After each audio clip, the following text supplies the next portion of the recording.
Welcome to my channel. If you're new, welcome back. If you've been here before, I am playing along with Scraptember and having lots of fun.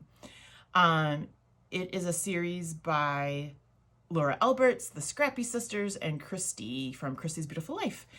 The prompt today is fussy cutting, and I have to tell you, before I would have groaned and moaned about fussy cutting, but since I found the scissors, and no paid advertisement, I do not get any money for this, but Tim Holtz, it's a serrated scissors, and you know, the handle part is nice, but it's really the serrated, the feeling it gives when you're cutting, that really is does the trick.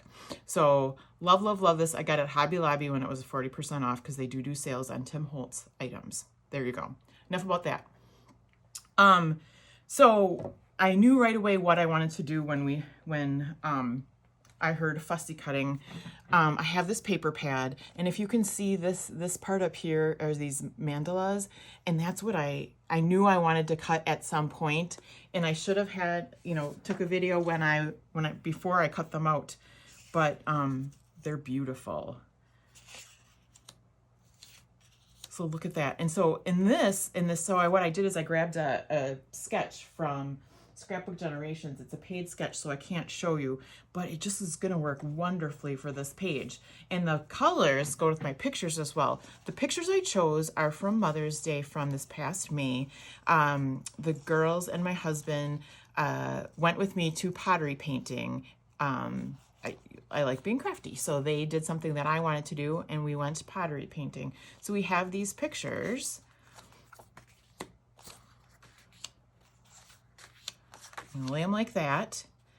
And then I do have strips of the paper from that same Paige Evans pad that I just made a little border on top.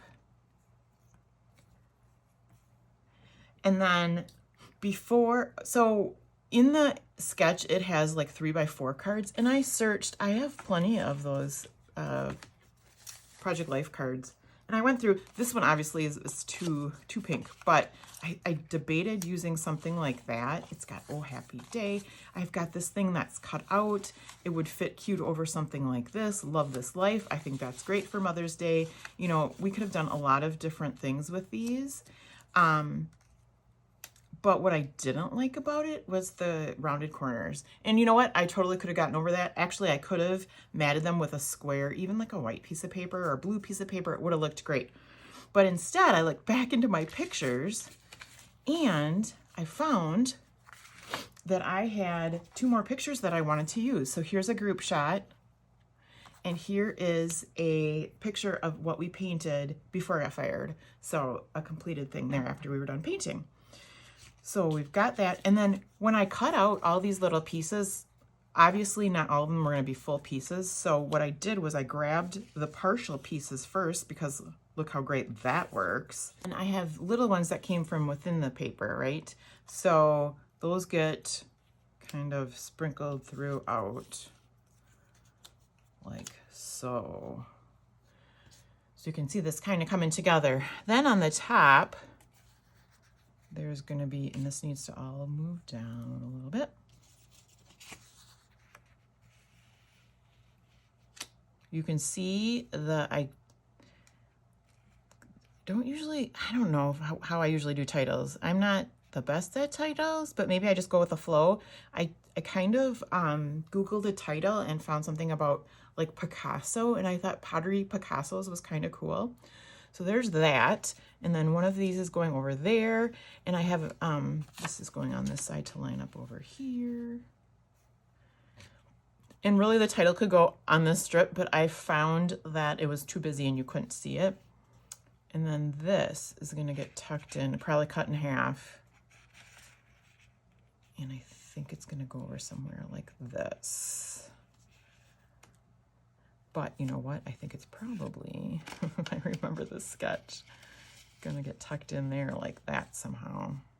So, and then I don't have a lot of sequins, but I do have a couple different colors, and I thought the colors go really good. Maybe not necessarily this purple color, but it does. There's definitely purple in the paper, as well as on the, you know, in the pictures. So I'm going to do some sprinkling around of the sequins, and there's some white iridescent ones in there too. The other thing I plan on doing, I don't pop up a lot of things in my scrapbooks, which I'm not saying is well, it's not really intentional, I guess. So I have some dimensional tape that I am going to maybe pop some of these flowers up, just because it does really look flat. This one, rather, there's no dimension to it whatsoever. So that is really it. I might put somewhere for a little bit of journaling. I might add that in. But what I'm going to do is pause, and then I'll be right back with the finished layout. Welcome back, and here is the finished layout. I should say double page layout, right? Didn't warn you I was going to do that today. Okay, as usual, I have a couple surprises. I do want to talk about, this is a Creative Memories, and I can't remember what it's called, but it's like a do everything tool. But I gotta tell you, I've been using it as a jewel picker because it gets just a little bit of glue on there as you're gluing things. It's very easy to pick up the sequins and put them down. That is one thing I changed. I was gonna kind of sprinkle them around. Instead, I put them as the center of the flowers. And I think it gives you enough like sparkle to accomplish what I wanted, that it isn't so like flat looking. And I did use the dimensional tape to get the little flowers up. I had forgotten to pull out, you will notice in Scrapbook Generations there's lots of banners in there. So instead of banners, I put more of those kind of flowers or mandalas up there. And then I did take that 3x4 card, and I cut it off to use this as the journaling block. And instead of using the little flower over here, I just left the big one big.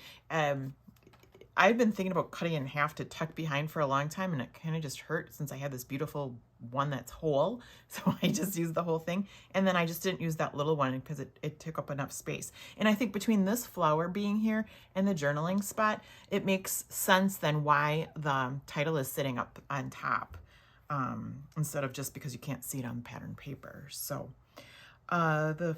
everything else was as kind of how I set it up. So this is it. I want to thank you guys so much for all the comments you've been leaving. It really makes me feel good. So exciting. And I love sharing with you guys, and to hear back from you just really makes my day. So thank you so much for that. If you haven't subscribed, please consider subscribing. Make sure to check out the playlist below, and you can see I've been watching everybody else's videos, and it is so cool just to see how people take a prompt and run with it in different directions. So please check out the playlist below. I will be back tomorrow with another video. I hope you have a fabulous day.